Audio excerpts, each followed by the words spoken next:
Hello friends, this video on electromagnetic waves part 3 is brought to you by examfear.com. No more fear from exam.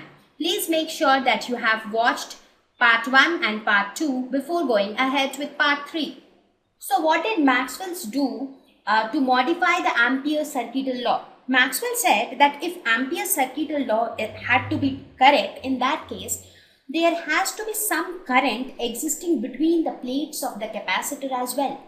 Considering the previous scenario, the set of experiment which Maxwell did and found that Ampere's law was incorrect, what was the reason for that? The reason was that in the first set, current was I, but in the second set, current was 0. In the third set, current was 0. That was because there is no current between the plates of the capacitor, right?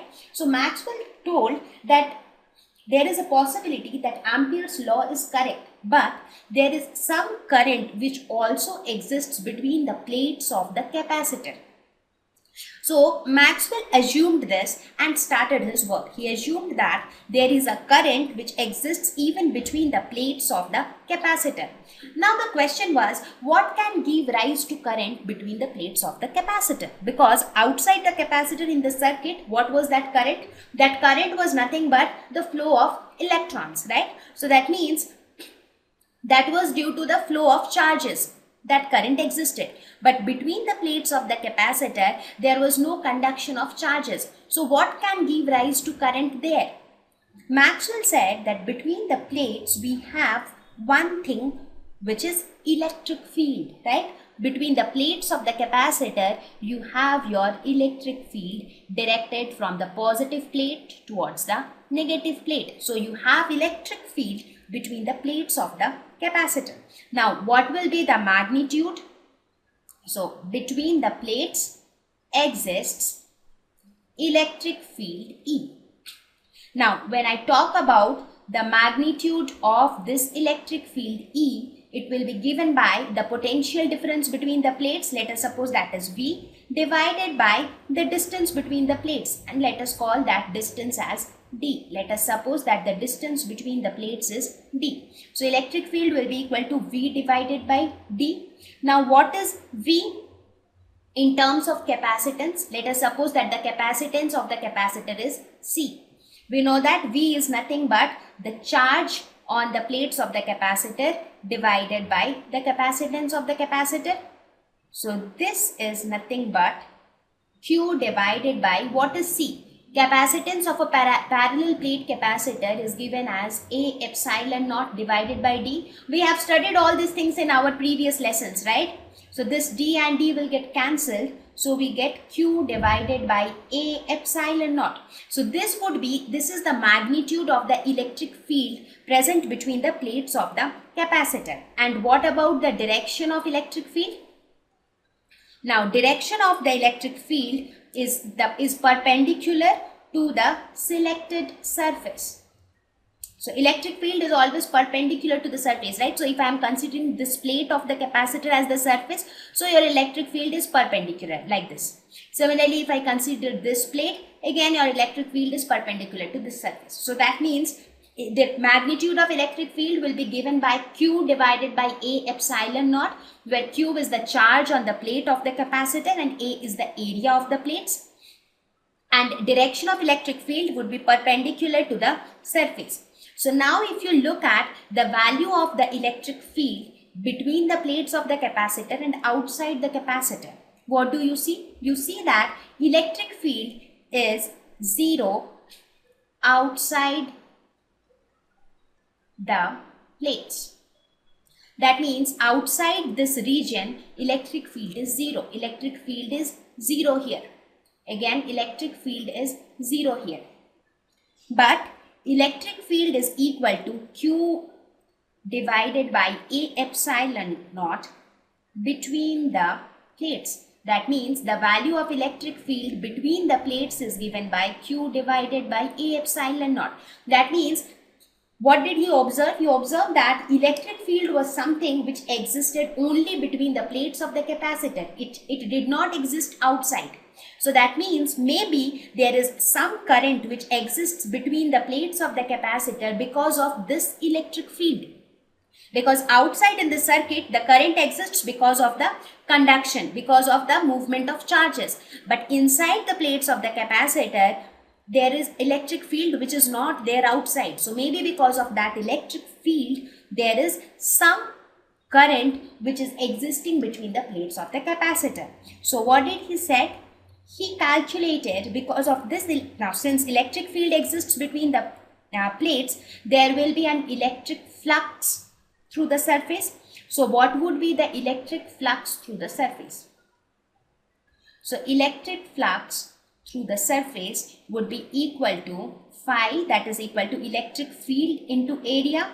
Now electric field is Q by A epsilon naught into area. So this will get cancelled and this will be equal to Q divided by epsilon naught. So this would be the electric flux through any surface between the plates of the capacitor, right? So this is my electric flux. Now, if we assume that if Q changes with time, that means if the charge on the capacitor changes with time, because that is what actually happens, right? Whenever you put a capacitor in any circuit, current is flowing through the circuit. What is happening to the capacitor? The capacitor sometimes gets charged, sometimes gets discharged. So that means either charging of the capacitor takes place or discharging of the capacitor takes place. But in both the cases, the charge on the capacitor is changing with time. During charging, the charge is increasing. During discharging, the charge is decreasing. But anyways, charge is changing with time. So now if the charge on the capacitor changes with time, then we get a current, right?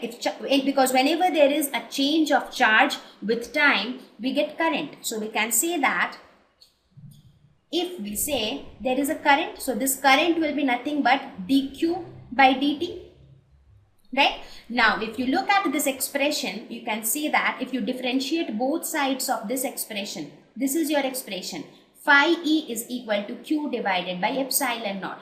So this, if you differentiate on both sides with respect to time, you get 1 by epsilon naught dq by dt, and this dq by dt is nothing but a current.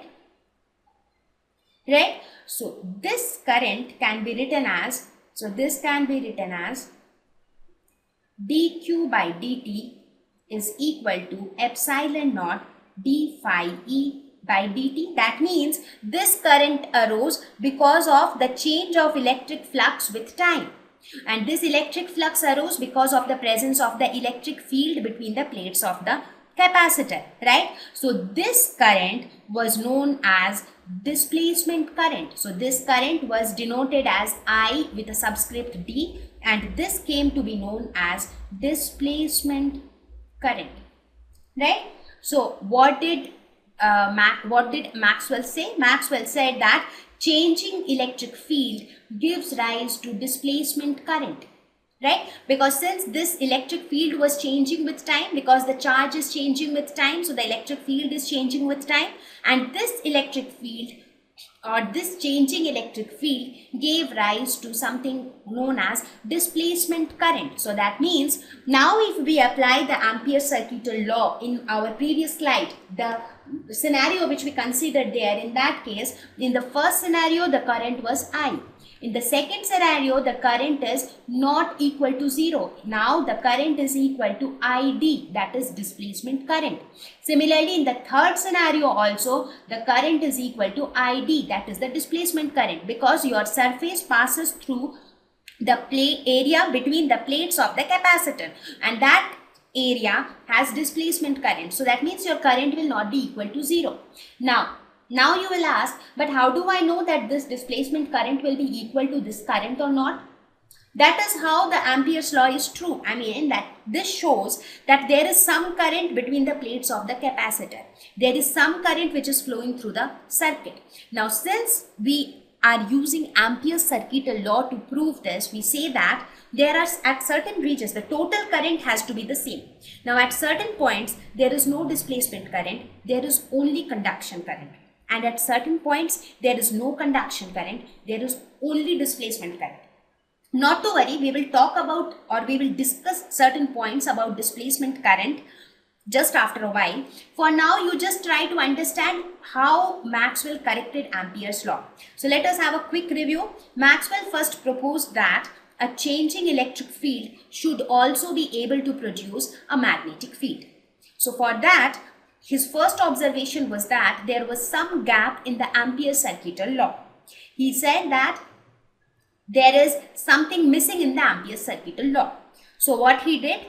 He corrected Ampere-Circuital law by including displacement current. He said that it is not only conduction current which plays a role, there is something called displacement current which arises due to the changing electric field. He said that it is not only the current which is present outside the capacitor, there is also a current called displacement current which exists between the plates of the capacitor. And this displacement current exists due to the changing electric field between the plates of the capacitor. So I hope it is clear so far. Okay. So now let us talk about the Ampere-Maxwell law. So the Ampere-Circuital law later came to be known as Ampere-Maxwell law, because Maxwell made a good contribution to foolproof the Ampere-Circuital law. So the gaps were filled by Maxwell. So this law came to be known as Ampere-Maxwell law. So how was the new Ampere-Maxwell law modified? Now earlier in Ampere-Circuital law, there was just one current, which was I. So that current was nothing but the current due to the flow of charges. So that current is now known as conduction current. Since now we have got two different types of current, types in the sense, now we have two currents which arises due to two different reasons. So now therefore we have named both of them. So the current which is due to the flow of charges, that is known as the conduction current, which is denoted by IC. And the current which arises due to changing electric field is the displacement current, and that is denoted by ID. Right? So now the Ampere-Maxwell law was changed to somewhat like this. Now instead of I, so the I will get replaced with IC plus ID. Right? So now the new Ampere-Maxwell law will become integration of B dot dl is equal to mu naught I. I will get replaced by IC plus ID. Now this can be further written as mu naught IC plus mu naught ID, right? And this in turn can be written as mu naught IC plus mu naught ID. What is ID? If you look at the previous slide, so here if you look at it, displacement current is epsilon naught d phi E by dt. So we can use the same expression. That means we can write it as epsilon naught d phi E by dt. So this is the modified Ampere-Maxwell's law. Right? So the earlier Ampere-Circuital law, which was integration of B dot dl is equal to mu naught I, this got changed to this Maxwell-Ampere law. So this is how Maxwell corrected the Ampere-Circuital law. So now you understood what was Maxwell's contribution, or from where did Maxwell start his work. Now we are still a little way to go to reach electromagnetic waves, right? So here we saw that how Ampere-Circuital law got modified. Now because of this Maxwell's contribution, it so happened that because of this arrival of Ampere-Maxwell law, electricity and magnetism could be closely related to each other.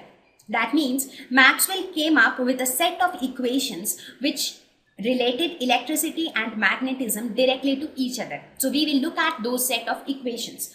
Before that, thank you.